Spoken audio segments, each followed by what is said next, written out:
Hello friends, तो आज हम कोलकाता नाइट राइडर्स के आईपीएल 2024 ऑक्शन का प्रीव्यू करने जा रहे हैं। अगर यहाँ पर रिलीज प्लेयर्स की लिस्ट को अगर देख लिया जाए, जो कि सबसे पहले हर टीम जो है वो जारी करती है ऑक्शन में उतरने से पहले, तो उसमें हमें बहुत से ऐसे प्लेयर्स देखने को मिले जिनको कोलकाता नाइट राइडर्स ने एकदम से स्वैप आउट कर दिया। और उसमें जो है वो जो मोस्टली प्लेयर्स थे वो ओवरसीज़ थे, जिनमें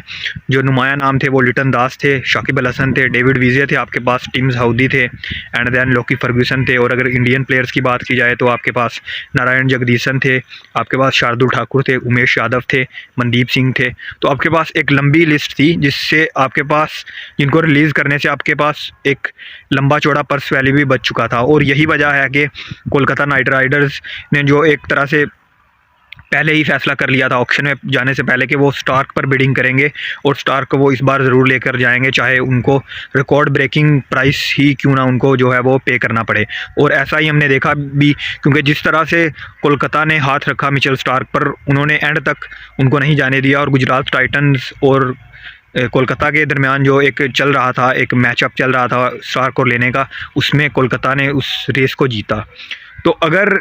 यहाँ पर रिलीज प्लेयर्स की अगर बात की जाए तो इनमें बहुत से ऐसे प्लेयर हैं जिनको मतलब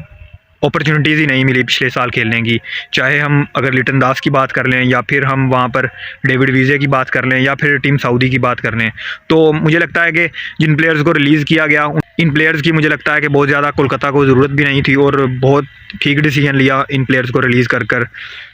शार्दुल ठाकुर को जिस तरह से ट्रेड किया था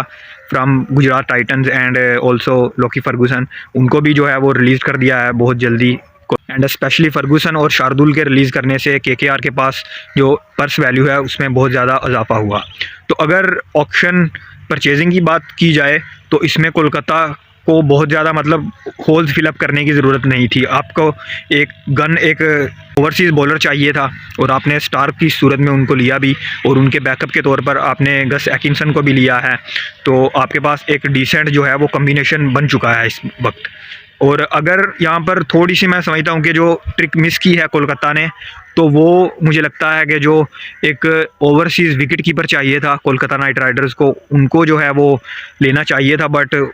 उस पर कोलकाता ने बहुत ज़्यादा ध्यान नहीं दिया। शायद इसकी वजह यही हो सकती है दैट रहमानुल्लाह गुरबाज आपके पास हैं, बट मुझे लगता है कि उनसे उनके बैकअप के तौर पर या उनसे भी जो एक बेहतर चॉइस कोलकाता के पास हो सकती थी। अगर ओवरसीज़ कॉम्बिनेशन की बात की जाए तो आप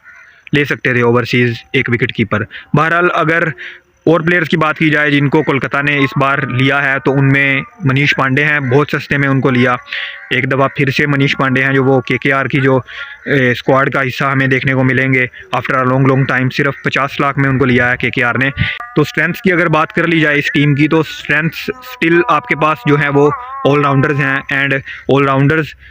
का जो डुओ है रसल नारायण का, वो आपकी बहुत बड़ी स्ट्रेंथ है। शायद यहाँ पर इस बार थोड़ी सी मतलब चर्चा हो रही थी कि रसल और नारायण को शायद रिलीज़ कर दिया जाए, क्योंकि ये दो ऐसे प्लेयर्स हैं जो कि शुरू से कोलकाता के साथ जुड़े हुए हैं। एक डेकेड से भी ज़्यादा इन प्लेयर्स को जो है वो टाइम हो गया है कोलकाता के साथ, और इस बार शायद ये उम्मीद की जा रही थी कि उनको रिलीज़ कर सकता है कोलकाता, पर कोलकाता ने उनके साथ परसिस्ट करने का फ़ैसला किया, and that was absolutely a right call from them. तो उनकी जो परफॉर्मेंस ज़रूर मतलब पिछले 2-3 साल से अंडर पार परफॉर्मेंस रही है from Narayan and Russell, but still उनको अगर रिलीज़ कर भी दिया जाता तो उनके जो सब्स्टिट्यूट आपको कभी नहीं मिलने वाले थे, ना ही इंडियन एंड ना ही आपको ओवरसीज़ आपको जो उनके सब्स्टिट्यूट प्लेयर्स मिलने वाले थे, क्योंकि ये एक मिनी ऑक्शन थी, और मिनी ऑक्शन में प्लेयर्स की सप्लाई आपके पास बिल्कुल थोड़ी रहती है। और मेगा ऑक्शन अगर हो तो आप समझ सकते हो चीज़ों को, बट मिनी ऑक्शन में आपको प्लेयर्स अगर आपके पास बेस्ट प्लेयर्स हैं तो आपको उनके साथ ही परसिस्ट करना होता है, और कोलकाता ने बहुत अच्छे से वही काम किया है। तो अगर यहाँ पर जो इस टीम की परफॉर्मेंस की अगर बात कर ली जाए, तो पिछले जो 5-6 साल रहे हैं उसमें से अगर 2021 के सीज़न को एक साइड पर रख दिया जाए तो डिसअपॉइंटिंग परफॉर्मेंस रही है। प्लेऑफ्स में नहीं कोलकाता जगह बना पाई पिछले 5-6 सीज़न में 2021 के अलावा। तो इस बार जो है वो बहुत ज़्यादा नज़रें रहेंगी, जो लोकल प्लेयर्स हैं उन पर भी बहुत ज़्यादा नज़रें रहेंगी, क्योंकि श्रेयस अय्यर ने जो है वो पिछला जो सीज़न है वो मिस आउट किया था, और उनकी जगह कैप्टन थे वो नीतीश राणा थे। और इस बार अय्यर जो है वो फिर से हमें एक्शन में देखने को मिलेंगे एंड एज ए कैप्टन, और जो दूसरे अय्यर हैं वेंकटेश अय्यर, उनका रोल भी एज एन ओपनर बहुत जो है वो क्रूशल रहेगा। एंड अगर रिंकू सिंह की बात की जाए तो वो तो अब इंडिया के लिए भी डेब्यू कर चुके हैं, और जिस तरह से एक मैं समझता हूँ कि बेस्ट परफॉर्मर थे वो पिछले साल के केकेआर के लिए। एंड अगेन उन पर जो एक फिनिशिंग जो उन पर एक ज़िम्मेदारी है, उसको भी जो है वो एक बार देखा जाएगा फिर से। तो ओवरऑल अगर बात की जाए तो कोलकाता की टीम बैलेंस नज़र आ रही है, और जिस तरह से उनका स्पिन अटैक है वो मुझे लगता है कि उनकी जो है वो बिगेस्ट स्ट्रेंथ साबित होने वाली है। क्योंकि जिस तरह से मैचेस हैं, जो 7 मैचेस आप होम पर खेलोगे कोलकाता के मैदान पर, तो कोलकाता में हमेशा से ईडन गार्डन्स में आपके पास स्पिन को जो है वो मदद मिलती है। और जिस तरह से 3-3 स्पिनर्स हैं कोलकाता के पास, 3-3 फ्रंट लाइन स्पिनर्स, तो ये एक क्रूशल रोल निभाने वाले हैं स्पिन ट्रायो। और मुझे लगता है कि अगर वहाँ पर ईडन गार्डन्स में ये स्पिनर्स अच्छा काम कर देते हैं तो कोलकाता इस बार एक डिसेंट जगह पर फिनिश करेगी।